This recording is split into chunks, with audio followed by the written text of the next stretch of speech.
Okay, let's run.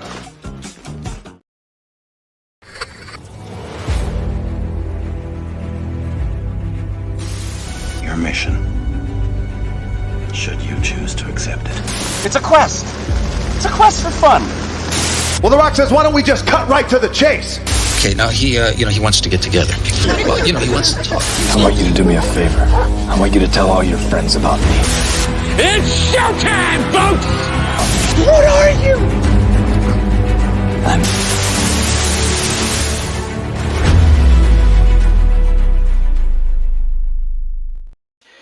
Greetings and salutations. Welcome to And I Quote, the weekly show where we introduce you to creators of all shapes and sizes that join us from many and all corners of the universe. We find out more about them by taking your questions. I am your host, Ryan of And I Quote channel, and our guest on this episode is someone who is very familiar with fandoms and artistry and all that jazz. She's an indie artist herself. Please welcome Monika to the stage. Monika, welcome in. How are you? I am good. How are you? We're fine. We're all fine here. No, thank you. How are you? We're sending the squad in. Anyway. Yeah, I was barely too into that. It's a little too hard. Yeah, just a little bit, but it's all right. It's good. I love that movie anyway. And who doesn't? It's almost 50 years old, which is insane. But for those of you tuning in, don't forget to like and share this with all of your closest friends. If you have any questions for indie artist Monika throughout this episode, let us know in those comments. Let us know in the chat. And if you're joining us live on the replay, we thank you so much for being with us. Without any further ado, Monika, what would you say were some of your favorite TV series growing up? It's such a loaded question. So I'm just a huge TV's fan. Fire Rock, for sure. You just got to start from the jump, like anything that is fun and entertaining and singing. A deep dive, Zoobly Zoo. Maybe that kind of leads into a lot of like weirdness that I'm into. And I'm sure there's a small group of people who know what that show is. So definitely a child of the 80s. Anything animated from Disney, that's really what brought me into my trajectory of my career. And then later in life, Buffy and Smallville are like my two that were just like so formed my brain space. I don't know, but I think I'm more of a film person than a TV person. But I do like to binge stuff on the occasion. Yeah, nothing wrong with binge watching. What would you say are some of your favorite movies growing up? Wizard of Oz. You really don't see it on the other side of my room, but I have a huge Wizard of Oz like collection and everything. Ended up into a lot of horror stuff. Sorry. Lost Boys, The Thing. Again, it's just anything that I can see that's a very visual element. It's something that I just gravitate to, and anything that's a little entertaining and has a nice little quip and nice line. Good choices there. Good choices. And also, always hold on to Smallville. Mm-hmm, always hold on. Yeah. I haven't listened to their podcast in a minute. I fell off back in the early of the first season, and I need to get back into that. Yeah. It's the best podcast going today. You got to listen to it. They're already at the end of season 4. They just are plowing through it really, really quickly, and it's also just so fun hearing the sound engineer Ryan has never seen it, so hearing his fresh takes on it, I'm like, man, I just rewatching it too. You get a fresh perspective. But I am that type of a nerd where I had a Smallville playlist, and I would listen to that nonstop, and I still have it somewhere. I don't know where. Some iPod that probably it doesn't have a charger anymore. All right. Well, yeah, you got to get back on the Talkville bandwagon. I do. It's just freaking amazing. Michael, Tom, and of course Ryan. Hey, he gives Ryan's a good name. I know, he really does. Him watching the show with fresh eyes 25 years later, that's insane. Yeah. I mean, it just shows there's so much content out there that you can approach something later in life and enjoy it. I watched Star Wars growing up, but I feel like I really started to appreciate it when I got older. And so I have a nephew and a niece, and I'm looking at their parents. I'm like, when are we going to start their education in this universe? And how long can you go without avoiding something? But as an example for me, I didn't grow up watching Simpsons or South Park. So I got to experience that in a different age. So some things don't hit as well, but you still get to enjoy a little bit of it. There you go. What would you say are some of your favorite books, past or present? Not much of a reader, I have to say, which is kind of terrible, but everyone has their own strengths. When I was still commuting into New York way back before the pandemic times, I would reread The Shining every year. I really enjoyed that. So I didn't really get into Stephen King until later. Prior to Stephen King, I did enjoy a lot of Neil Gaiman. And I just like any fantasy world that really like puts you in a different location. Coraline scared the crap out of me. And not that I get scared easily. I was a little bit of a wuss growing up, and the Goosebump covers really, like, my imagination just went crazy as to what those books are about, and I couldn't touch it. It's ironic, I'm a huge horror nerd, but I don't know, just how they're able to write and get you feeling so scared and like, what the hell is happening? But I would say Shining, the book, not the movie, is definitely one of my favorite books. And I do have a nice collection on my top shelf of all my old childhood books, just from the art and the aesthetic. And I just like how everyone approached these stories differently. Yeah. Wow, you have a different take on things. All you gotta do is take a look. It's in a book. Good for you. Yeah, try. No, it's fine. Hey, whatever suits your fancy. It's not that big a deal. Yeah. When did you decide to become an indie artist? I've always been drawing, so I knew I was going to be going into the arts in some way. Backstory: my father is a retired physician from the military, so I grew up moving every 2 to 3 years. So my little brain, I'm like, I feel like there's so much more in the world than just drawing and wanting to be an animator. But at the end of the day, that's all I really found joy and passion in. So, of course, my mom wins out because she's like, I knew you were going to do this. This is what you're going to do. And it was college that I took a summer class at RISD. My family's originally from the New England area, so we were stationed in Rhode Island. And I took a summer class at RISD and fell in love with animation, ironically 3D animation, and just started going down that path. Ended up at SCAD for my master's and transitioned from 3D into 2D because I just loved the drawing aspect and the illusion of life and how you can create these emotions from these either still images or these small scenes of these characters and these illustrations. And then just from there, just kept on ideating and getting better. And it's a practice. It's a talent that you have to keep on working and honing, just like any musician, like your instrument. Anybody who comes in and tells me, I can't draw, I'm like, let me show you some of my stuff from a couple of years ago. And even after a couple months, I'm sometimes like, how do I draw this? Like, I forget. You have to keep practicing. So I'm very happy with where my style is nowadays, and especially the reception people have towards it. It makes me feel even a little more, I don't know, inspired to keep on exploring and going down this path because I enjoy it. That's why I do it. And seeing other people enjoy it makes me want to do it more in a larger scale, I guess, make it more available for other people. So I do this as like a part-time job. I do have a full-time job. I am, like I said, I'm an animator. I'm a motion graphics artist for a health tech company. I'm working on the marketing team, and I've gone from doing graphics on television to working online publishing. So anywhere you can find animation, I've done it. And I do the illustration as a way to get my creative ideas and my style out. Because usually professionally, you don't get to do your own style.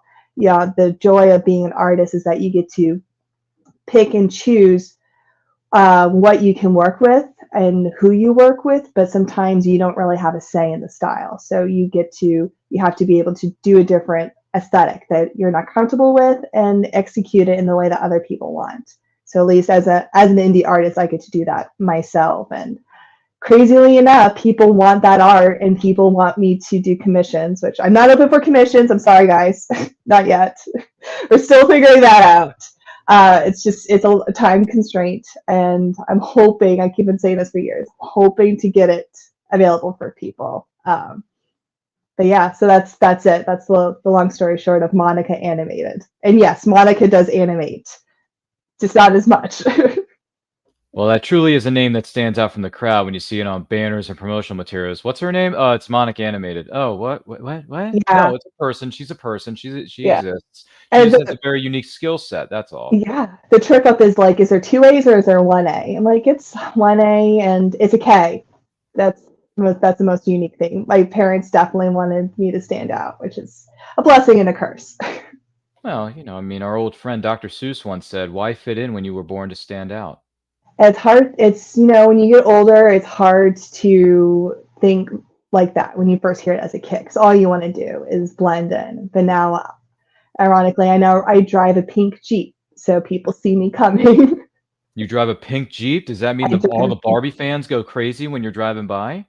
I mean, I like to think it's more Sabine. She's like a Mandalorian where she can be modified in any way you want. I had a previous Jeep that was green and she was Hera, and I had some chopper aesthetics on that. So that'll lean into my Star Wars roots. But no, I haven't really gotten too many Barbie. It's not as pink as the Leia there. It's like more of a fuchsia, I would say, more. But, Hmm. but yeah, I usually have like more colorful hair too. I've had purple hair for the past couple of years, so Mhm. transitioning to other things. But I do like to stand out now. I did not like to stand out when I was a kid. Oh, I see. Well, we've all been there. We've all been there. But Yeah. the other thing is, we hope that you here are enjoying this episode of And I Quote with our guest, indie artist Monikanimated, or Monika, however you want to go Mhm. about it. Don't forget to like and share this with everyone you know. If you're joining us live or what is known as a replay, we thank you so much for being with us. And if you have any questions for Monika, let us know in those comments. Let us know in the chat. More than happy to speak to you as they come in respectively. I'm sensing a pattern here. Pink car for Sabine, green girl for Hera. I take it you're a massive Star Wars fan. Now, just out of curiosity, favorite Star Wars movie? A New Hope. OG. The Okay, I first don't hear that one. one too often. Yeah, I mean, I feel like that's when I watched the most. Mhm. I love like how linear the story is. We move forward. That's an issue I have with a lot of film is when we go back and forth and there's not really natural trajectory, and you can have moments of going back and forth. Right. I was saying to my husband, I want to rewatch the Haunted Mansion movie, the most recent one, because I liked this trajectory and how it moved forward, even though we were going back and forth and we were stuck in one location. No, I love A New Hope. I love the introduction of Leia. I love Han. I love Luke. Side note: Mark Hamill and I went to the same high school in Japan, so that's a nice little flex I like to throw out there. And I didn't really enjoy the other ones as much until watching A New Hope, and everything just kind of like clicked. I'm like, I understand what's going on now, and I like this. And then I started liking the other ones. I think when I was younger, not understanding what was happening, I liked Leia's outfit and the Ewoks because they were cute, and I liked the long hair because I never had long hair when I was growing up. But you definitely like when you see someone that you enjoy and you enjoy their performance and you enjoy the character, just her attitude in that first one is what made me enjoy that film so much. And she didn't just sit back and be like, yeah, I'm the damsel and you're going to come rescue me. Hell no, I'm going to take care of the reins here. Aren't you a little short for a stormtrooper? Yeah. Huh? Oh, uniform. Yeah. Anyway, I'm sorry. Speaking in that thing, you're brave. You're braver than Braver than I I thought. thought. Yeah, you're braver than I thought. Nice. Come on. And then him and Chewie go after those troopers, right? You remember that? And then all of a sudden, and he's like, no, he certainly has courage, but it won't do us any I good. love it with the Legos when they recreated that with the Lego game. Mhm. That was. I love Lego games. I'll play those day in and day out, and I love playing them because it reminds me of the movies. I'm like, oh, I didn't notice that, and how they adapted that into something like that. So these little nuances that you miss, and then you learn it, and then you appreciate it so much more. Probably why I also watch everything with captions, because I feel like you miss some things if you don't have the captions on. Yeah, when we do some episodes that we do here on And I Quote channel, which you may be watching or listening to right now, we do movie watch-alongs, and during our movie watch-alongs, I always have the captions on because we have to turn the volume down because we want to respect the studios and the people who made these films and all that jazz. So when I see the captions come up, sometimes during certain scenes, I'm like, oh, so that's what that person was trying to say way back when that I never understood. So yes, having the closed captioning on definitely helps understand certain elements that are going on in specific scenes of motion pictures. So It does definitely help nothing wrong also with when that. you have a puppy. Like years ago, that's when we started it. When I have a Newfoundland dog named Hagrid, and he would just squeak, squeak, squeak, squeak, squeak while we want to watch something. Like, okay, I understood that. captions. I understood that reference. Rest in peace, Robbie Coltrane. We're gonna miss you, man. Yes, yes, It's funny because he's always going to be Valentin Dmitrovich Tchaikovsky for yes. from Bond, James Bond, because he was Hmm. in GoldenEye and World Is Not Enough with with my good friend Pierce Brosnan. Yes, So yeah, we miss you, man. Good stuff. Seriously, his scenes in GoldenEye, he like steals the show. It was great. he does. It's like John Rhys Davies in Indiana Jones. Like the part is Sala. tiny, but so solid, so good. Like it's where like I just finished the series this year for Women's Star Wars, and one thing I've learned is that all of these characters, they might have 5 minutes of screen time, 2 seconds, doesn't matter. People love these characters, and that's amazing. I would venture to say yes, which brings me to the next question, focusing on the War and the Stars. Favorite Star Wars character? Besides Leia, I guess would be Chopper, and then Sabine. Yeah. Okay. I was growing up. It was R2, which ironically I've got a little R2. Where are you? R2 Pez dispenser. R2 was definitely one of my favorites because I like the attitude. And then when BB-8 came around, I loved the attitude and Chopper. Good answers. Good answers. And Chopper has been realized in live action with the Ahsoka miniseries. So Oh, when we were watching The Mandalorian and Zeb came on, we were eating dinner and I dropped my fork. I'm like, oh my God, it's Zeb. Mm-hmm. And then, of course, my husband's like, it's not Zeb. It's Zeb. There's no other. It's Zeb. And then later I was like, I was just teasing you, like. You know what they say, right? Calabast. And anyway, we digress here. We love you, man. Wish you the best with live action appearances moving forward. I know, we need more. Maybe he'll show up in Ahsoka Part 2. I don't know. I hope so. I mean, it'd be interesting, but I mean, gotta have a Zeb Ezra reunion. Mm-hmm. He needs a buddy. Sabine's not going to be there. Mm-hmm. Yeah, certain characters may or may not be there. You never know. Let's see here. Favorite Star Wars TV series? I'm gonna say Ahsoka. I just rewatched it. I really enjoyed it. I have not rewatched Mandalorian enough, but I do appreciate it. I'm very excited for Acolyte. I've heard nothing about good things. Fellow friend that I've made through the interwebs, through social media, Jen Markham, was at one of the premieres, and she was glowing about it. Anything that Jen has her little blessing, this is so good. I'm like, I'm right there. I'm ready to watch this. Just want more. I know some people are a little fatigued, thinking there's too much happening, but I want more Star Wars. I just want to see more of this world. I love all the different angles we're seeing. A little bit more thriller, a little bit more horror elements, because it's not always sunshine and Ewoks. We want to see the real stuff. This is a hard life out there, and we've seen so much of Coruscant and the politics and how high level everything is. We need to see what really the universe is, and I think that's why The Mandalorian worked really well. We got to see real life. But yeah, I guess Ahsoka. I just binged it again, so I really enjoyed it. All right, Star Wars, that's fair. Help it. That's fair. Yeah. I was certainly a fan of the flashbacks with that young girl Ariana Greenblatt playing young Ahsoka. That was great stuff.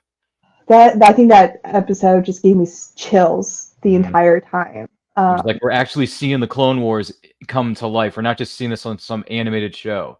Yeah, and it's amazing how it's like the reverse, and kind of like what Disney's been doing with the animated features. It's not hitting the same, but Star Wars, I don't know what they're doing with Katie Sackhoff portraying Bo-Katan, voicing and also Ming-Na voicing and physically portraying. It's hitting harder and it's different and it's so good. We just need Sam Witwer in the flesh in something, and then it's going to be amazing. Oh boy, if he shows up wearing the entire get-up, makeup, and everything as Darth Maul rather than Ray Park reprising that physicality of a role, I'm down for it because Sam Witwer killed it every time. It'd be hard because Ray Park, his physicality it brought it to another level for sure. So different. Yeah. Yeah. I mean, his physical appearance and Peter Serafinowicz, like it's such a weird combo. And then I don't know. Sam Witwer also some other character would work too. I wouldn't be mad about that, but it would be cool to see him as Maul. Yeah. It's get Kenobi. Yeah. Anyway, we love you, Sam. Where you're the man. I had the pleasure of meeting him once at a Comic-Con. Very nice man, and he's a giant nerd like everyone else is. So he'll talk Yeah. your ear off about anything. I love watching those clips of him and Filoni talking about things and how he ended up getting the role for some of these voice actings, and they're like, "You should be mad." He's like, "No, it's like his whole reasoning for this performance," and they're like, "Okay, never mind. Yeah, we need this dude on our team because he clearly is thinking about this stuff way too much." Well, there's that too. We also hope the person who's watching or listening to this is on our side, because this is a great episode of Anti-Quote thus far with our indie artist guest known as Monika. Don't forget to like and share this to everyone you know. If you have any questions for her, let us know in those comments in the chat. If you're joining us live on the replay, we thank you so much for being with us. Speaking of favorites, you said yourself you're not much of a bookworm, but have you read any of the Star Wars novels that are, whether it's Legends or new canon?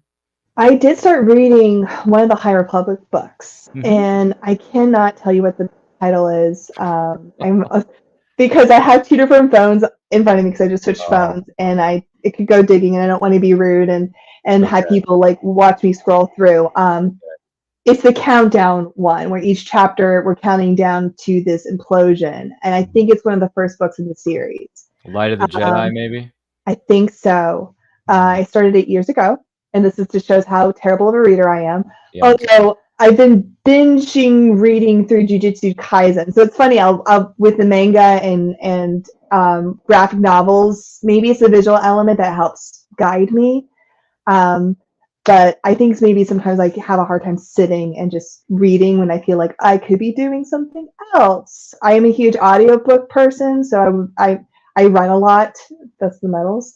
So I should just like pick up them as audiobooks and just listen to them as I'm running, and maybe I'll get through some more. I have a whole list I want to get through, and even still some more of the comics as well. I know for this past series, I finally did Dr. Aphra. I've heard nothing but good things or interesting things about the character, and I try not to draw a character that I know nothing about. So all my research is based on what I could find online, but I want to read or absorb the original source material for a lot of these characters. And I know the books has a whole universe of people that I'm not as familiar with, but I do know of the pre-canon solo children. Jenna is one of my favorite Jedi, maybe because she's a purple lightsaber, maybe because I feel like I see myself in her a little bit too. But I never read any of the books. I've had friends explain it to me because their brothers were huge Star Wars canon Legends fans, and I'm like looking through all the books, and he just gave me the lowdown on everything, and I'm like, oh, that's really cool. I should read these. Never did, but maybe I will. Yeah, you never know. I have a 6-mile-long to-be-read list, and it's going to take me decades to get through it. So don't worry, you're not alone in this. I got a bunch of Star Wars Legends and Star Wars canon books on my bookshelf that are sitting over here on the side of the studio right now. Yeah. They have great-looking covers, but unfortunately, I just haven't cracked them open yet. But one of these days, I will get to it. I'll read them. I post all my reviews on Goodreads, which is an app you can download to your phone. It's a way to share your favorite books with other people. It's another way to discover great books written by great writers, and indie authors too. So please. Support your indie authors out there, because there's a lot of them. So outside of the craziness that is trying to catch up on just one bloody book, what would you say are some of the rewards about being an indie artist?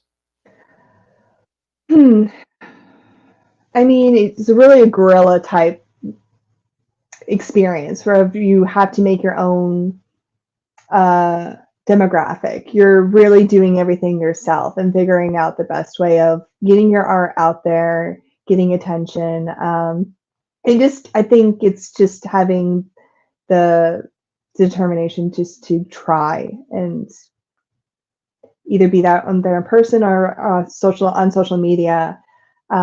It's nice to not have restrictions and NDAs where you can do whatever you want.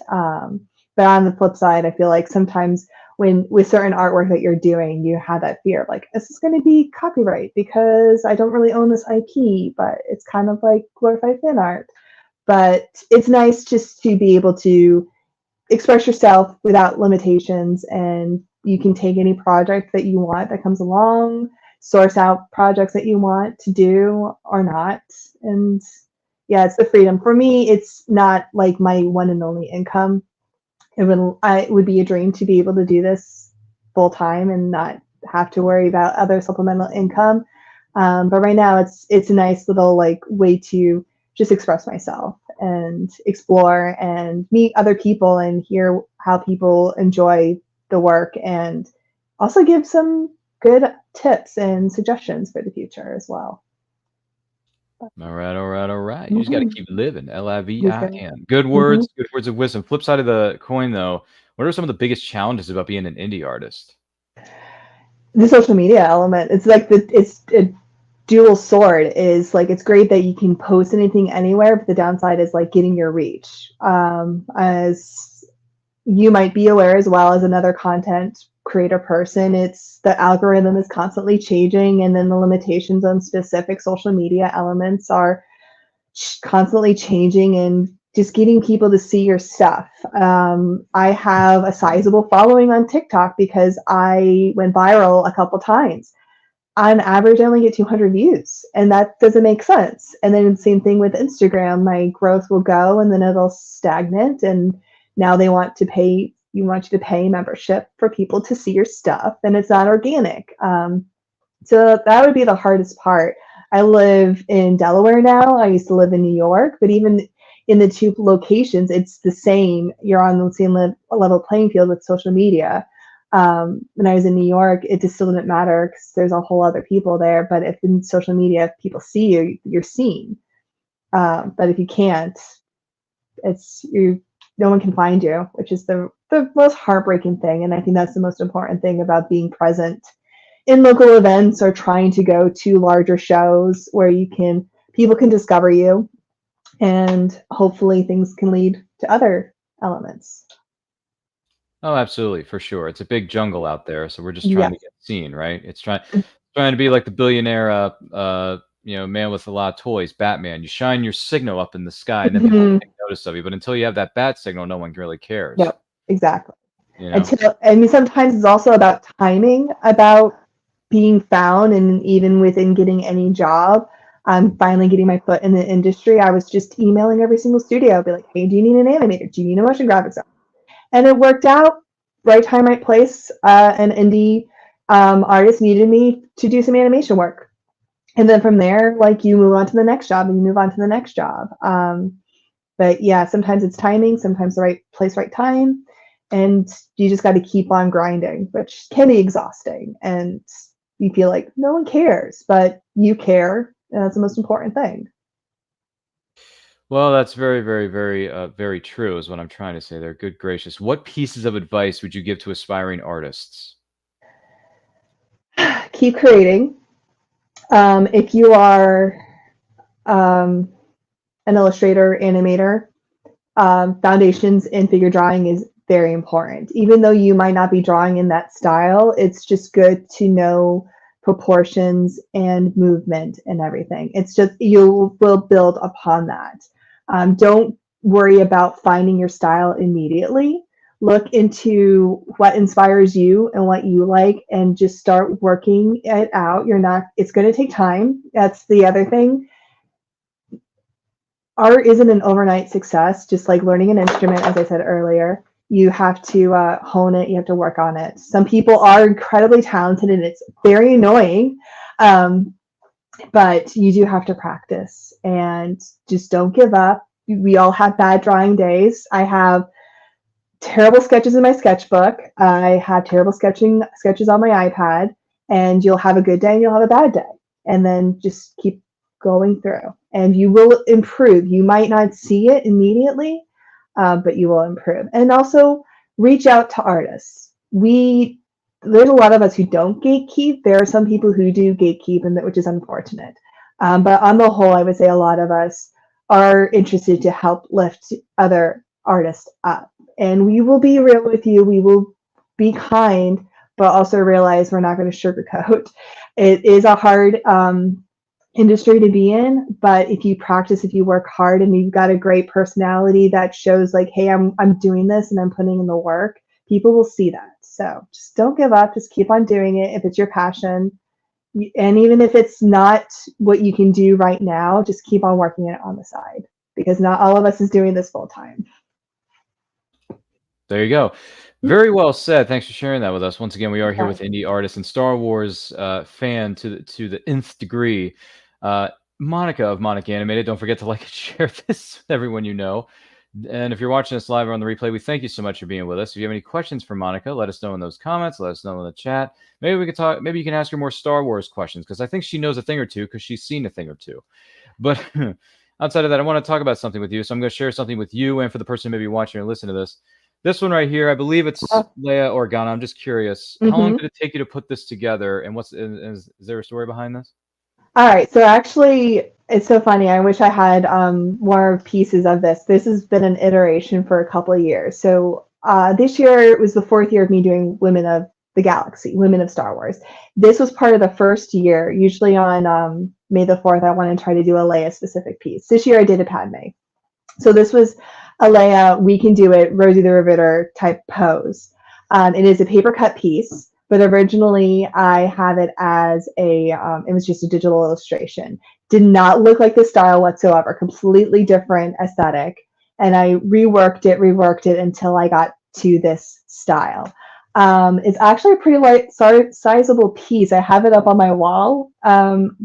The print that's available is an 8.5 by 11. But the original, I would say, is maybe 13 by 7, maybe. I can't remember what size that frame is, but it's a bigger piece. Her head and her arms are actually 2 different pieces of paper. So what I do with my cut paper piece is I'll draw it out digitally. I'll vectorize it on Illustrator. I have an Adobe subscription, but there are other vector softwares people can use. I have a Cricut machine that I use for most of my cutting pieces, and I'll hand cut anything out that is a little bit more too tiny of a detail that doesn't that the Cricut can't necessarily handle. But because that piece is so large, I made sure it can do it all in one piece. But yeah, I knew she's like that Rosie the Riveter type character, Leia. She's the call to arms. She's the rebel leader that we all know. I have a rebel leader shirt on, a rebel scum, but she's the leader of our rebels, and she's also the one that started it all for Star Wars and women. She was the only one we really had for the longest time, and it's kind of like from her we've gotten this umbrella, this reverse umbrella tree of like all these amazing, strong, and not the best female characters and representation, but they all have their stories and all their missions. And yeah, that was my second Leia cut paper piece. The first is the one that's behind me that the Star Wars official account retweeted, and that one's also out of paper. It's a 8 by 8 cut paper piece. Nice, very nice. I own the original. That one's never leaving me, unfortunately, but that's available as a print as well. Okay. Yeah. I did have smaller versions available for a while that were alternate color combinations. Mm-hmm. So that original color combination in the verse with the green skin and pink background, maybe I'll bring them back. It took a while for the blue and the orange one to go. It was really interesting seeing what color combinations people didn't like and immediately bought up. So it seems like a lot of people like the original color combo. But yeah, I just wanted to do something different I like playing with color with my work. Certainly nothing wrong with that. What's your favorite Princess Leia line that you use in your everyday vernacular? I actually don't think I use a lot of vernacular of her that much. Really? Not even to your friends or your loved ones? Like, you stuck up, half-witted, scruffy-looking nerve herder. I would say nerve herder might be the closest one, I would say, but I would the only one who I would say anything to would be my husband, because my parents aren't that huge of a Star Wars fan. They're like, we don't understand where this came from, but okay, we support you. Bummer.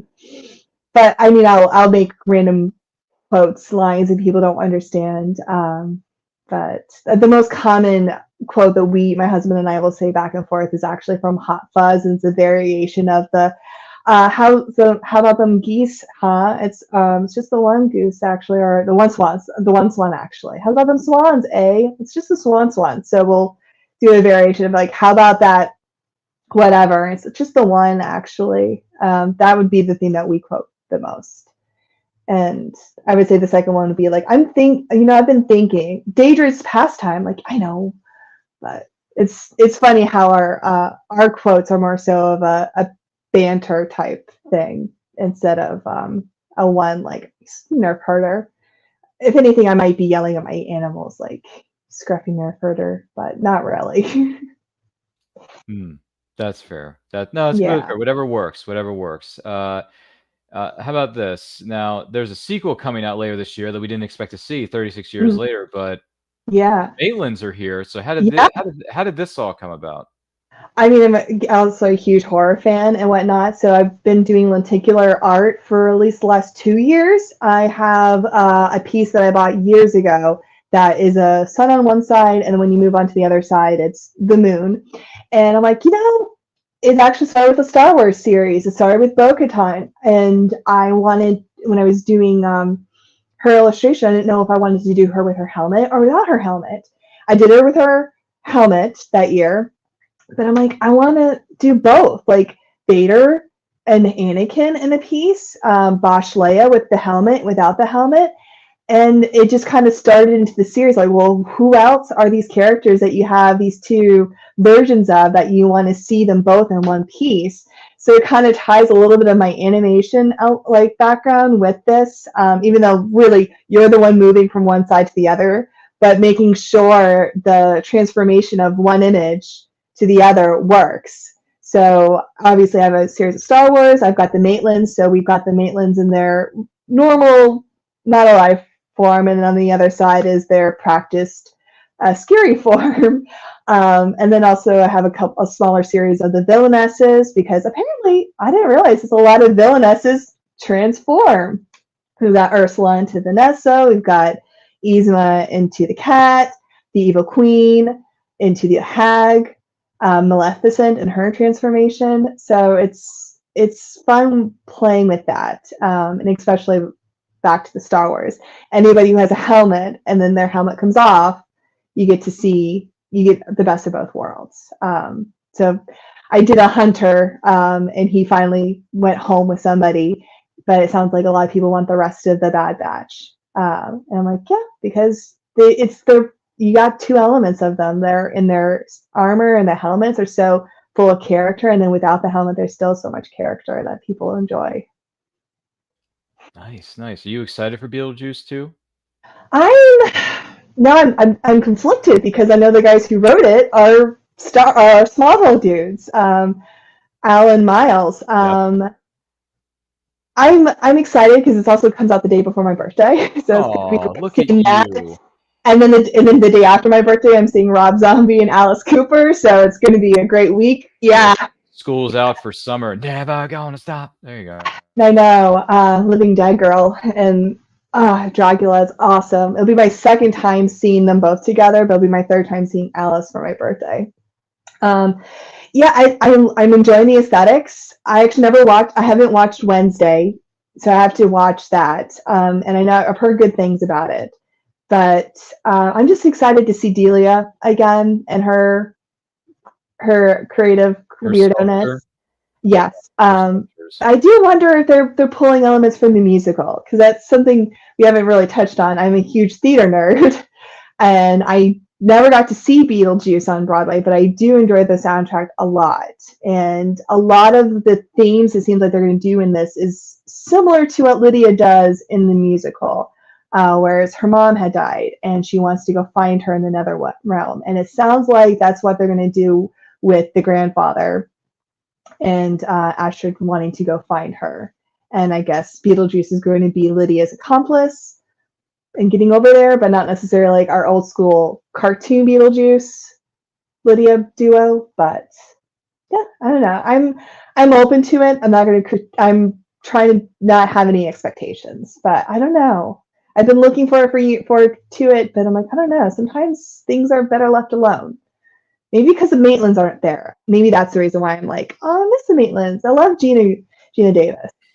Yeah, that's my biggest concern is that they addressed Jeffrey Jones because Jeffrey Jones not such Yes. a good guy in real life, so they wrote him out. Very easy to do. He gets killed off. You see that in the trailer. They're at his funeral. But my question is, where's Lydia's husband? Because Astrid, is Lydia's daughter. So where's the dad in this? That's one. And then two, where are the Maitlands? Because Gina Davis, she's still around. Now, granted, I know Alec Baldwin's been through a lot of legal troubles as of late, but you can still have him in there. I mean, I don't know the whole story that went on behind the scenes with his film shoot and things that went wrong and people being accidentally shot on set, whatever it was. I'm not privy to that. But my point is, they were a huge part of the original. So I'm very curious.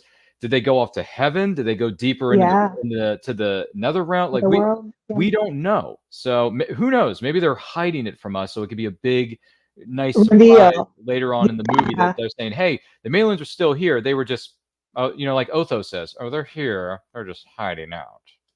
That's the other thing. My husband's like, he's sad that we won't get Otho because that actor passed away, and his character was so fun and entertaining as well. And he was a hair analyst briefly. Yeah. I love. Yeah, what was he in the musical? He wasn't the hair. Who was he? I don't remember. He's a supernatural person, actually. I think an occultist in the musical. Like I said, I haven't listening to the soundtrack versus seeing it. There's a lot more, but I do know a lot of the storyline.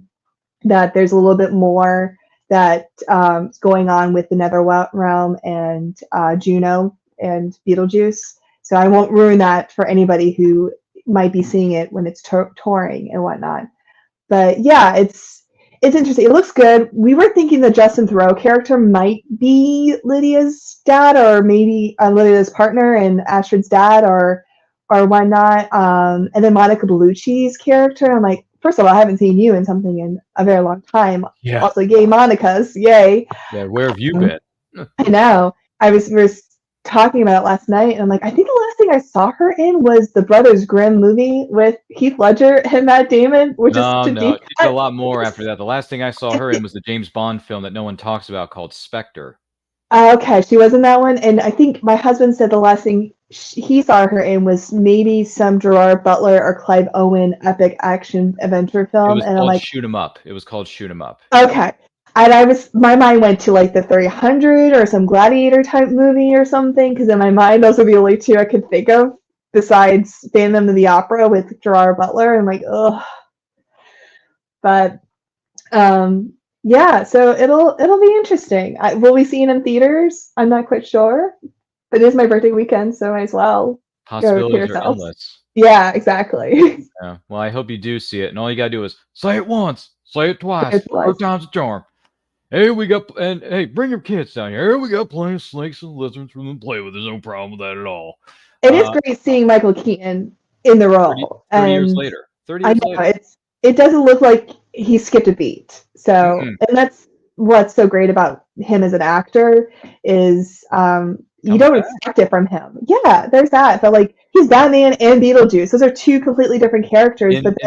In almost the same year, because the Flash was delayed and then they put it out, and then granted, I don't know what the response was because I never saw it, but he's in that, and then he reprises his role of Beetlejuice. All these roles he's played 35 years later, he's rebooting them, and I'm thinking, dude, this guy doesn't miss a beat at all. And then he's Chick Hicks in Cars, and nobody likes him in that. Like, he's not to say bad guy, but like the jerk, and it's like, what? He's got that. He's one of those few actors who you can separate the role from the actor. You don't like, oh, I'm watching so and so being so and so, or like Tom Welling, where you see him like, you're always going to be Clark to me, which is not fair for him because you're an actor. You want to absorb, like, be different roles, but it's hard to shake that. But Michael Keaton luckily can be the Vulture, can be Chick Hicks, can be Batman, can be Beetlejuice, can be Mr. Mom. He can do anything. Multiplicity. Yeah. Another good one. That was another good one. I actually feel like I just watched a video of him talking about how they filmed that and things that he attributed to each character. It was very interesting. Yeah, I like that movie. It's a funny one. Goodness gracious, what else is incredibly good is this episode of And I Quote with the indie artist Monika. Don't forget to like and share this to everyone you know. If you have any questions for her, let us know in those comments. Let us know in the chat. And if you're joining us live on the replay, we thank you so much for being with us. Now, do you have any special memories for yourself, Monika, from being at conventions, whether you're there as a vendor or there as an attendee? Oh boy. Actually, I think you'd enjoy this. At Rhode Island Comic Con last November, I got to meet John Glover on the floor before everything opened. Lionel Luther? Lionel Luther himself. So that's the best thing about the show is, especially I've had this more so at Rhode Island, when you go in early to set up, or you're in early before the show opens, sometimes the special guests will be walking around and just taking it all in. I always butcher his last name. He was the voice of Max Goof. He was Binks. I also met him the previous year. Jason Marsden. Very pleasant. And you know, like, we're all people. They're people. They put their pant legs the same as us, one at a time. They just so happen to be in a role that everyone sees. So when John Glover was walking by and he had his handlers and they're just looking like, I'm excuse me, like, hello, I am a huge fan of yours, and rattled off some of the things I enjoyed, but like I also am a huge Smallville fan, and I really enjoyed your work as Lionel Luther and your discussions with Michael on his podcast. And he's like, oh, you like those naughty boys? I'm like, maybe. And he was really sweet. He looked at my art a little bit, gave me a kiss on the hand, and I'm like, enjoy the rest of your weekend. And it was a very pleasant experience. Like, it's just saying, hey, I appreciate your work. That's all you don't need to take more of their time or whatnot, and just be nice. And I know some people aren't the best at these events, but he was clearly nice. Jason was clearly nice. I've heard nothing but good things with Ashley Eckstein. I've not come across her yet, but I look forward to hopefully meeting her. I've heard that Natasha, who plays Sabine, had seen a couple of my pieces at AwesomeCon this past year. So hearing the feedback from that they enjoy my work from people who've met them, it's those type of experiences. Meeting them on the floor when they're not expecting to talk to anybody, and then hearing from people who stopped by my booth to purchase a piece to get signed. And hearing they're like, oh, they really liked your work as well. Those are the highlights. And of course, meeting everybody who wants to come by at AwesomeCon. We had a couple people who have been following me for a couple of years, and this one girl, she started crying, and I'm like, you're so sweet. Like, I do this for myself because it's my form of expression, and the fact that you're so connected to this work is so sweet, and it makes me want to keep going because I know people look at this work and it makes them feel something. It makes them feel happy, connected to a good time, childhood, current event, or something. But yeah, it's fun going to these events. It's hard because I don't get to leave the booth because I don't want to miss interactions with anybody. Or sometimes I get so busy I don't get to talk to certain people. But yeah, it's fun being out there. I don't get to meet these celebrities too much, so meeting them in the beginning of the day is always fun. Yeah, I hope to meet Jason Morrison one day, as many of us did. We grew up on Goofy Movie from 1995. He played DJ's love interest on Full House. He made appearances on Boy Meets World. Step by Step. Yeah. All the shows that were on the TGIF ABC lineup, he was a part of at some point or another. Jason Morrison was. He's also a fellow Rhode Islander. Sorry, I didn't mean to interrupt you. No, it's fine. Yeah. I hear Rhode Island Comic Con is one of the biggest and best shows on the planet Earth. My friend's been there a number of years, gets a lot of signatures, meets a lot of good people, does a lot of networking, which is very important in this industry. Yeah. I've not been to Rhode Island yet. I would like to go to Rhode Island Comic Con if the finances and the traveling allow it, because it is a million miles away from those of us who live in the Northeast. I'm in the smaller state of Maryland, so that's a hike. That's a hike from Maryland to Rhode Island, my friends. But who knows? Maybe I'll win the lottery one day, get lucky, and we'll go off to Rhode Island Comic Con together with friends and family. We'll have a good time, and we'll see Monika there. So who knows? Unfortunately, not this year. I will not be at Rhode Island Comic Con this year. Oh, really? You didn't get the table? That's a bummer. You should have had one. Oh, no. We have a personal family event that will be Oh. conflicting that weekend. Scheduling, okay. Yes, the scheduling issue. Okay. But normally I'm there because like it's my home state. I want to be there to represent. But I will be at Rhode Island Anime. That's this month. Oh, okay. So you're gonna make up for it. There you go. See, everything works out in the end. It all, you know, it's like the words of the A-Team. We love it when a plan comes together. Yeah. Yeah, which absolutely nothing wrong with that. But yeah, great stories, by the way. Yeah, I've met John Glover once. Nice dude. Bit of an odd fellow though. He's a bit of an odd one, but you know, hey, he's done so many different characters, so many different roles, so many properties. I mean, of course, I always love best as Lionel.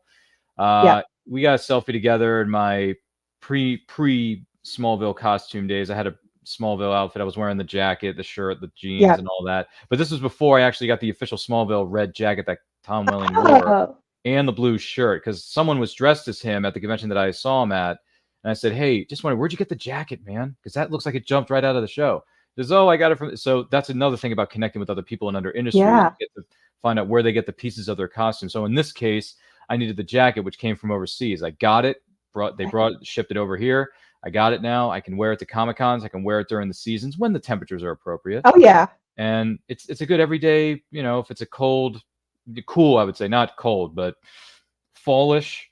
Yeah. Maybe fallish weather, it's always good to wear a blue shirt and a red jacket. Most people won't know who you are, but if you grew up in the 2000s, you know what's up. So it's basically like an everyday cape. It really is. So if I ever go to a Comic-Con and I see Monika and I'm wearing a red jacket and a blue shirt, she'll know exactly who I am. Yep. So I called you out and we saw you at AwesomeCon and I'm like, oh, nice Clark.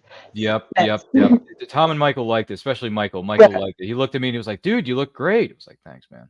Waited 18 years for that moment. 18 years. I would like to meet Mike. I would like to meet Rosie. I think it'll be really fun to... Oh, you'll like Rosie. I think Rosie will like you too. I think, yeah. If you, just out of curiosity, do you have any plans to put out any Smallville pieces out? I haven't. Somewhere down the line. I always have a short list of things that I'm pulling from.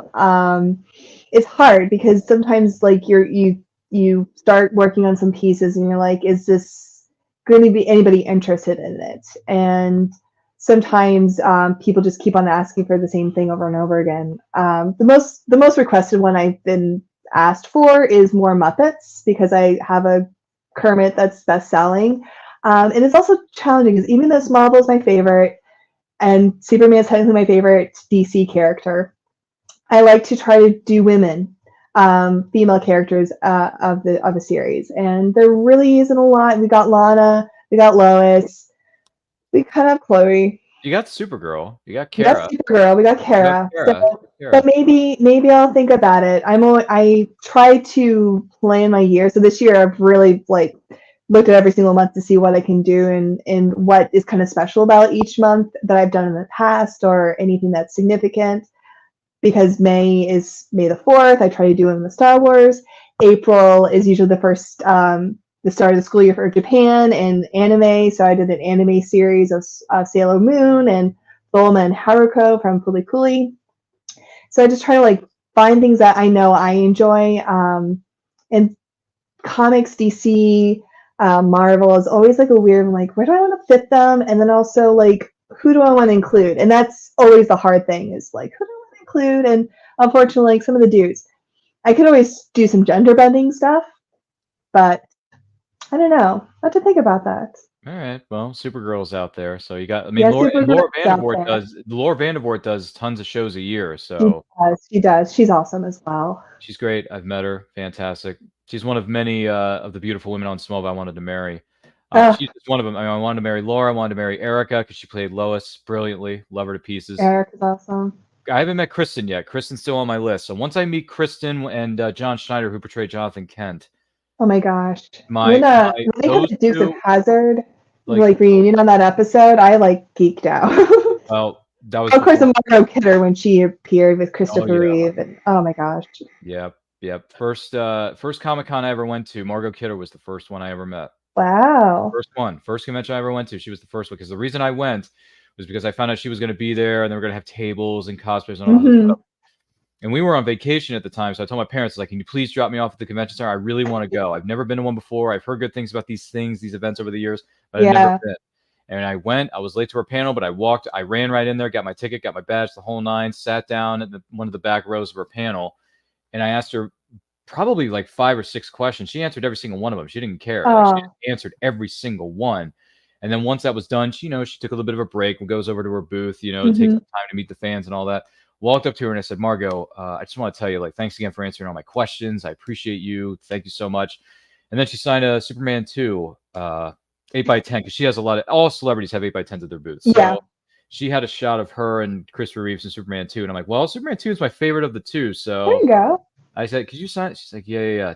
2 Ryan, Hart, XOXO, Margot Kidder, Lois Lane. I was like, she signed it Lois Lane. That is boss. So yeah. I would say, like, before tabling at shows, I never really did any fan interactions with people, and anybody I did run into is really just like in between, and we never really were able to get into any of the panels. Living in New Jersey, we did go to New York Comic Con a lot, but it was hard to get into. That's a big one. But we did run into Oscar from The Office. So that was fun. I'm like, oh, hey, Oscar. He's like, hey, and then he walked away. That's all you can do, and that's fine. Yeah, that's another show I've never been to, New York Comic Con in the Javits Center. So. That was my first show that I ever tabled at. Wow, like, Trial by Fire. You jumped into the deep end of the pool on that one. Yeah, I feel very fortunate and very lucky. That was the first. And my table mates were like, "Are you kidding me?" And I did really well. I'm very, very proud with the how I did. And very early days of me starting to sell and make my work available for people, and it was great. But yeah, I had attended New York for a couple of years, and I'm like, I always wanted to start tabling, and I'm like, well, let's do it. The worst they say is no when you apply, and they said yes, and I'm like, holy crap. Have not been back since. I've not been accepted since, but maybe this year. You never know. Just keep on applying. You never know. Maybe, okay. Well, we hope we'll be there this year. We will be at New York Anime, so there's that. Yep, that's another show. And I say we, my husband also tables, so he'll be hopefully next to me, if not nearby. Oh, okay. I'm a little buddy to help watch your table when you have to. Right. Booth buddies, as they're known as. Buddies, yeah. Yeah, keep an eye on things while someone needs to run to the bathroom area or the concession stand, or what's another one? Go get an autograph from one of their biggest. We haven't done that. Neither one of us have like abandoned the other person. Oh, it's okay. It's all right. It's all right. You never know. Things could change in the future. But what else is really? Yeah, anything's possible. You never know. Yeah, I think the thing is we never really want to leave the other person out, because usually we're aligned with a lot of our interests. True. So. And you're married, so it's like, well, hubby, wifey, don't really want to leave you out, honey. No, exactly. And then I sometimes we'll have family help, but they don't know everything. Well, here's the thing: if you're ever at a show that I'm going to be at, I'll be your booth buddy. I'll help you out. Sure, cool, awesome. I know we talked about like maybe getting volunteers in the future to help us out would be great. Yeah, booth. Yeah, if you need volunteers, let me know. Give me a holler. Rhode Island's actually really good about that with their volunteers. If you're only there by yourself, you can just like flag someone down and be like, "Can you just watch everything?" They won't necessarily do any transactions, but they'll watch your stuff for you if you have to like run away. But not necessarily for like an autograph and standing up. Well, hey, if something comes up, let me know. Maybe I can help you and the hubby out. Yeah, you never know, right? But with that being said, once again, this is the incredible episode of And I Quote with our guest of honor, Monika of Monikanimated, indie artist extraordinaire. Don't forget to like and share this with everyone that you know. And if you're watching this live or on the replay, we thank you specifically for being with us. If you have any questions for her, let us know in those comments. Let us know in the chat. We're more than happy to hear from you. With that being said, I do want to let you know, our dear friend Monika, and the person who may be watching or listening to this right now, that we are indeed powered by our good friends at Poddex. Now, Poddex, I got to tell you something about this, Monika. Poddex are unique interview questions as well as episode starting prompts in the palm of your very own hand. So whether you are a new podcaster or existing broadcaster, to say the least, looking to grow your audience or get more engagement, you're going to want to check out our friends over there at poddex.com. All you got to do is go to the website, use the promo code Ryan10, that's RYAN10, Ryan10 for 10% off your first order. Check out our good friends at poddex.com. Feel free to download the app onto your phone, and then you'll have the questions with you wherever you go. they could cause a really good stir of a conversation at one's Artist Alley booth. But with that being said, you never know. Crazier things have happened, folks. But Poddex wants to know, whom do you secretly envy? Who do I secretly envy? Could be anybody, yeah. The first person that came to mind was Brittany Lee, and people are like, who?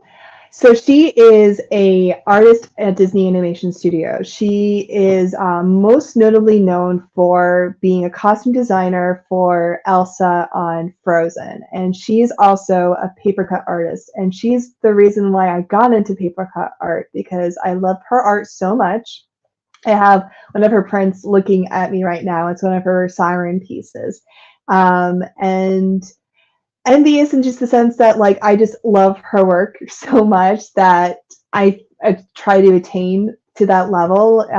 We both are inspired by Mary Blair, that I'm envious of, but I feel like I'm kind of among her in the sense that of like, I'm doing my passion, she's doing her passion. We're both using the same medium, and just what she does, I'm like, I need to pull more inspiration from that with my paper cut art and maybe like elevate it a little bit more. But yeah, it's maybe just because she's right there, and I've got her calendar girl off to the side, and what she's done with her art and able to work in the animation industry, which is something I've yet to be able to do professionally. Maybe they'll hire you to be an animator on the next Star Wars animated series. That would be a dream, but I know it's a very stressful life too, and I like a stress-free life. Yeah. But yeah, watching animated films sometimes as an animator, not being able to work on a production like that, you do get a little envious. Like, I want to do that. I can do that. Same thing with being an actor and seeing a theater show, and you're like, the high you get on working on something like that is what you're chasing. Mm-hmm. Well, that's understandable. And yeah, quick plug here, since we were talking about Star Wars here moments ago and just a second ago, we are going to be bringing back the Nerdy Cantina, which is our Star Wars talk show on Friday night, 7 p.m. Eastern Standard Time. We're going to be discussing spoiler-heavy reviews of the latest episode or episodes of the new series known as Star Wars: The Acolyte, which drops next week. So the Nerdy Cantina does, in fact, return on Friday, June the 7th at 7 p.m. Eastern Standard Time. So join us, be there. If you want to talk Star Wars, let us know in those comments, let us know in the chat. If Monika wants to be a panelist, which I hope she will be, able to join us one of these TGIFs Fridays, you're more than welcome to join us and chime in and share your thoughts, Monika. I'm going to have to. I mean, like I just said, I'm very excited to see The Acolyte, and I'm going to have to. Come back Friday, so, you know, if you want to sit at the high table of the High Republic, let me know. Yeah. Be more than happy to have you on that show. Got a very busy June coming up, so we might have to wait until later in the season, but we'll see. We'll see what we can fit in. Yeah, we'll see. I'll DM you the details, and we'll figure something out there. So it'll be fine. We could communicate off camera here. But Poddex wants to know, do you have a favorite teacher or a teacher who made a big impact on your life? To be honest, there are so many. Very different ways in life and whatnot, but maybe it could be more high school, because like I said, I grew up in the military, so we moved around a lot, and I mentioned that Mark Hamill and I went to the same high school in Japan, so we were overseas in Japan for my freshman through my junior year of high school, and it was a small school. It's Department of Defense education system, where teachers very much similar to not so military professionals. They are still civilians, but they join this program and get stationed to all these military bases to help educate the dependents of military service members. And you would have one teacher for 3 different topics. So my English teacher was also my choir teacher and my theater teacher. And she definitely inspired me just to work hard and always improve. It's so interesting how so many people come in and out of your life, and for someone who moved around a lot, I came across so many amazing educators, people, friends, family, that always leave a little bit of themselves on you. But I feel like a lot of the educators at Kinnick High School always looked out for the students, always looked out for us, and made sure we were safe and focused on what our needs were. So I would say Miss Schofield was definitely one who was hard on me, but it was because she knew I could do better. And whether it was in English or in choir or in theater, like she always inspired us to be our best and improve. Not a drawing teacher at all. So that's the thing. I didn't draw at all in high school. I was going the performance route. You're right. A bit of a different road there. All right. Well, thanks for sharing that with us. What do you feel people complain too much about these days? Oh my goodness.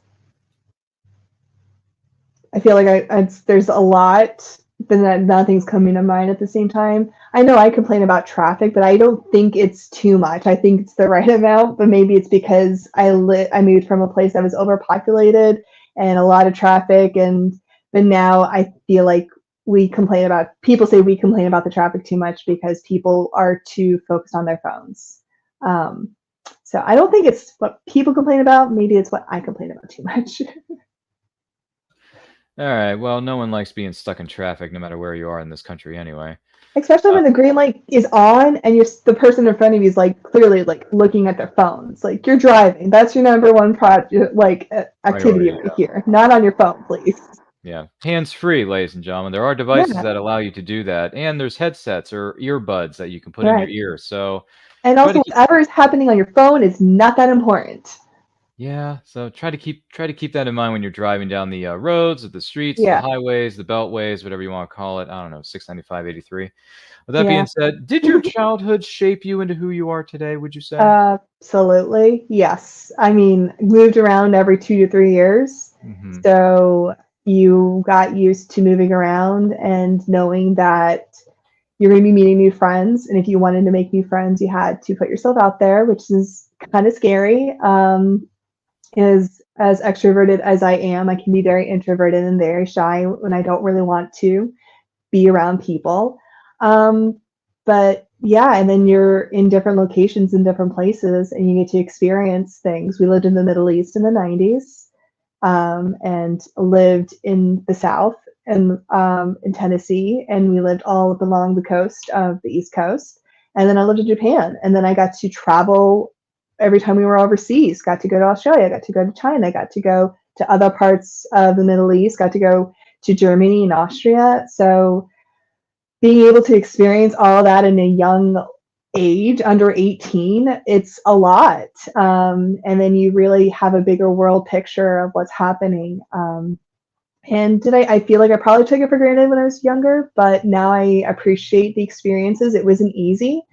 Comparatively, my husband, born and raised in the same town, and then left, and then we moved back to his home state. It's such a weird, I couldn't imagine a life of being in one place. And I don't know if I would have had the drive and passion to do what I want to do if I didn't move around a lot. But yeah, absolutely. I gotcha. When you were living overseas in what is known as Japan, did you ever see something or a group of people doing a specific style of driving/street racing known as drifting? No, I'm sure it did exist. I lived in Yokosuka, which is just outside of Tokyo, like an hour south of Tokyo. So, and then it's the nightlife scene. So I was never out there during that time.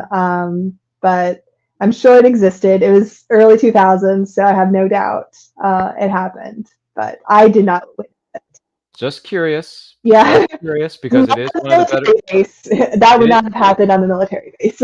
Well, no, but I'm just saying, things happen outside of it. But yes, have you seen Fast and Furious Tokyo Drift? I have not. I'm not a huge action movie person. I will sit and watch Bad Boys with my husband because he loves Bad Boys. Shame on you. I've seen the first Fast and Furious. Okay. I know the premise. It is so interesting seeing how this franchise has expanded, the two really is like not even a part of this entire like lineage and whatnot. But yeah, Ryan Merriman, from Final Destination 3 and some Disney DComs. Yeah, I know he's in it, but no, I haven't watched it. Okay. Well, that's unfortunate because you're missing out on some really good films there, but that's just me. If you ever get a chance to sit down and watch Fast and Furious Tokyo Drift, it's really good. It's one of the better, more realistic installments of the franchise. Okay. So, yeah, I would say seeing some of the trailers and how cars are doing what they're doing. A little bit of a Try Guys fan, so I know Zach Kornfeld's a huge Fast and Furious fan, and hearing him talk about it, I'm like, his passion makes me a little intrigued to watch it, but at the end, I'm like, nah, I'm good. There are some things that I can discover later, or maybe I'm good just, leaving it for the people who that's their thing. That's all right. We can still be friends. You may have lost some brownie points with us here in the Oh, studio. I'm But that's sorry. all right. It's okay. We're still you and I are still friends. If you need someone to be at your booth during certain shows, let me know. I'm more than happy to help you out as a friend, from one friend to another. Let's just put it that way. Yeah. Poddex is curious though. What is something you don't mind sharing with other people? My process, how I draw, and any tools and materials I use. I get messages a lot about that, even from other fellow professional artists, of like, how do I do something, and I'm more than happy to share that information. And what works for me does not work for other people, and that's okay. Just like any job, when someone teaches you how to do something, and if you figure out a better way to do it, that's fine. But that's just how I do it. And if I'm going to teach you something, that's how I will share my information, and then you can adapt it to however best fits you. Fair enough. Fair enough. Thank you for sharing that with us. I do want to take this opportunity to say thank you to Monika, or should I say Monikanimated, for being. I know that's a very unique username / business name if I ever heard one. But hey, it works and it makes you stand out from the rest of the crowd. It makes you stick out like a sore thumb, which isn't necessarily a bad thing, ladies and gentlemen. When you're trying to market yourself in a very crowded marketplace of indie creators such as myself and such as Monika. With that being said, Monika, thank you for being with us. Do greatly appreciate it. You are one with the Force, and the Force is with you, clearly. And definitely watch Rogue One again, because Rogue One, A Star Wars Story, is one of the better Star Wars movies we've ever had in the last 50 years. So with that being out of the way, Monika, if someone's watching or listening to this and want to find out more about you, maybe purchase one of your prints, find out more about your work, your process, some of the shows you're going to be appearing at, where can they follow you on social media? I am at Monikanimated on all the socials. So I'm mostly on Instagram, TikTok, and I do post on YouTube, and I hope to start making longer content on YouTube eventually. And then you can also purchase my work through my Etsy shop, or if you don't want to go through Etsy, you can go through monikanimated.com. And that's Monika with a K, and there's only one A between Monika and animated. Well, thank you for sharing that with us, Monika. Thank you so much for being with us. Do greatly appreciate it. We will be talking to you again here very soon. My name is Ryan of And I Quote Channel. Follow me on Twitter and Instagram.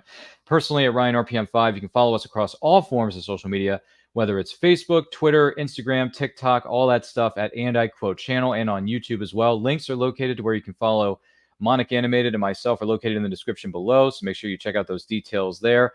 We are on the road to 5,000 subscribers, and we want to hit that goal before the end of the year of 2024. Please tell all your friends about us. Once we do, we're going through a great big live stream celebration. It's going to include returning guests, some special guests, special giveaways that you, the person who may be watching and listening to this right now, are going to be eligible to win. We also have a buy me a coffee / we like pizza. Why not? Buy me a coffee link if you want to support the show in any way, shape, or form. Links are in the bio and down below. If you like merch, we got shirts, we got hoodies, we got stickers. We got stationery, coffee mugs, all kinds of stuff. We got throw pillow. What? I want to redecorate. A couple throw pillows, a TV news reporter. What do you think? Raphael, what are you doing? Sorry, that's a TMNT quote because TMNT 1990 is a classic and it is immortal. So don't forget about that. And I quote merch. It's on sale right now. Links are in the bio. Next stop on the Comic-Con tour. Speaking of Comic-Cons here, Monika, next stop on our tour for And I Quote is going to be at Shore Leave 44, which is a sci-fi heavy convention in Lancaster, Pennsylvania. That's going to be on July 26th through July 28th. Please join us there. You can find out more details at www.shore-leave.com. Make sure you visit our friends over there. That's a really good convention, too. If you're into books, which clearly Monika loves to read books because she has 6 million of them that she hasn't touched, and they're all sitting on her bookshelf collecting dust. Well, guess what?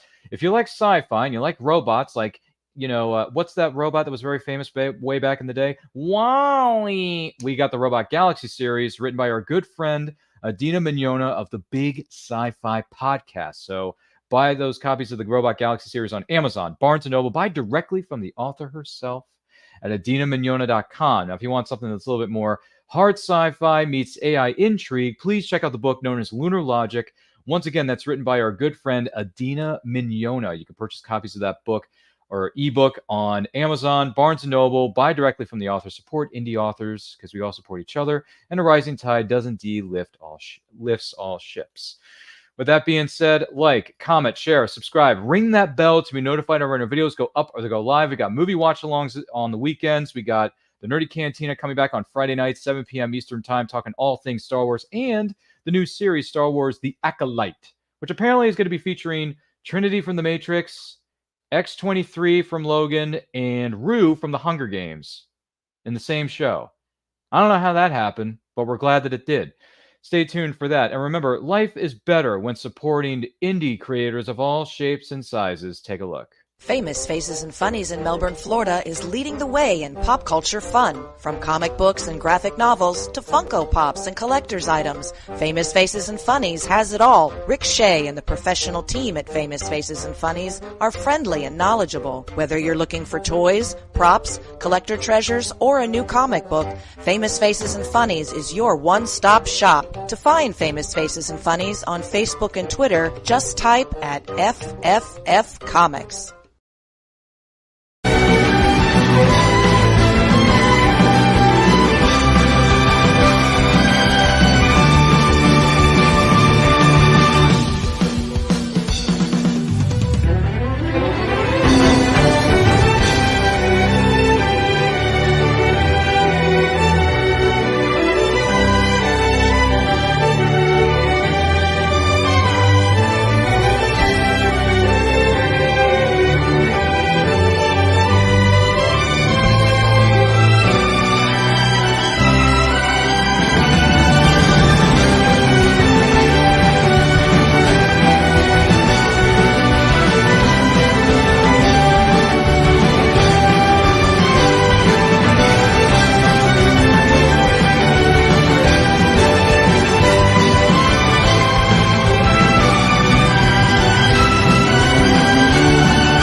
Author Cindy Kep is writing on the edge.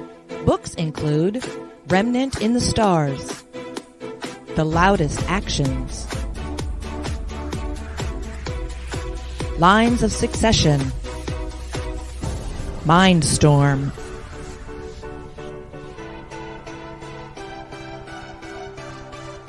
Condemned Courier, the Yerushalayim series, and Animal Eye. Find author Cindy Kep at CKOEPP.com today. Good morning. Oh, and in case I don't see you, good afternoon, good evening, and good night.